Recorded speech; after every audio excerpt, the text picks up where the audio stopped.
There's no one left, and knowledge of the sociology, history or customs of the Iningai people is all but non-existent. The traditional people from here were the Iningai, and I was told by my grandmother that there was 35 left. They were told to go to the train station to collect rations and blankets and all that sort of stuff, and they were just shepherded onto the cattle trains and taken away to wherever. Probably a lot of them went to Woorabin, to Cherbourg, further up north, who knows where they ended up. But so far we can't find any.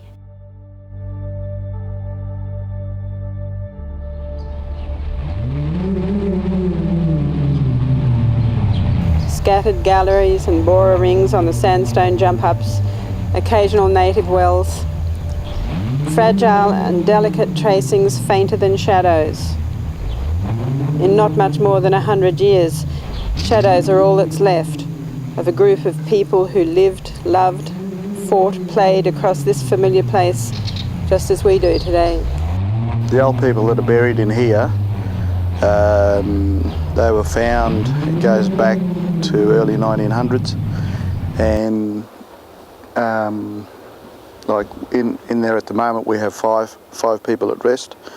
4 come from the Queensland Museum, and then another one comes from the Australian National Museum, or National Museum of Australia. The majority have been found around this Longreach country. Found on Thompson River is probably about the only things that we can identify. So we thought, well, to bring these old people back to country, Longreach is the best place to build it, and bring it back to, well, everybody's sacred ground, because black and white fellas are buried here.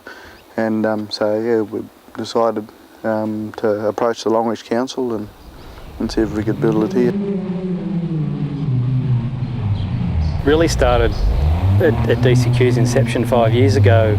We were obviously trying to build links and contacts with our Indigenous community, was part of our brief, and through that process I was able to contact Dave Thompson's dad, Dave Senior, and he sort of mentioned to me that they'd been in this process of trying to come up with this idea of a keeping place to restore and get Iningai remains back on country, and that's sort of how it happened. And we started, my view of the world at the time was, well, what does DCQ need to do to help this sort of thing progress?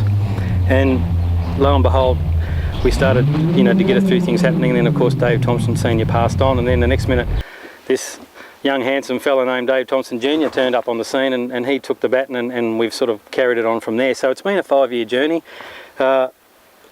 These sort of things never happen quickly, but from DCQ's perspective, I think from the Desert Channels Board, they've been unwavering in their support for the project all the way through, which is a credit to them. I mean, a 5-year time frame to support something is pretty amazing.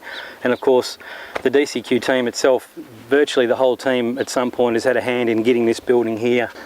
There's a couple of skulls there, craniums in particular, that have bullet holes found in them.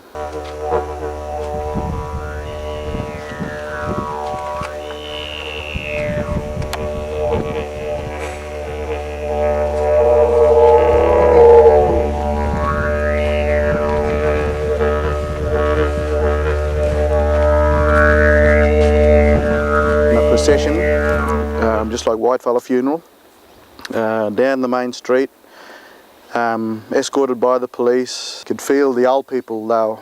Yeah. So we started that fire there, and then I got a dish, and then we sat it and walked in, and we smoked. We smoked out the place to get rid of the old people. And I came out and then locked that door, and that was it. It was, this huge flush just came through me, and I just started sobbing. And I was happy that we brought these old people home.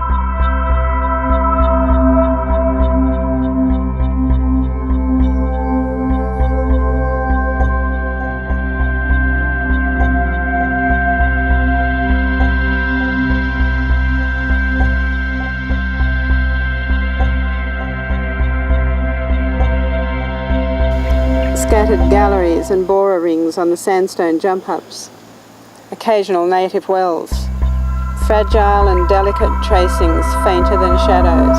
On Saturday, September the 15th, the last physical fragments of 6 of these people were brought home and laid to rest.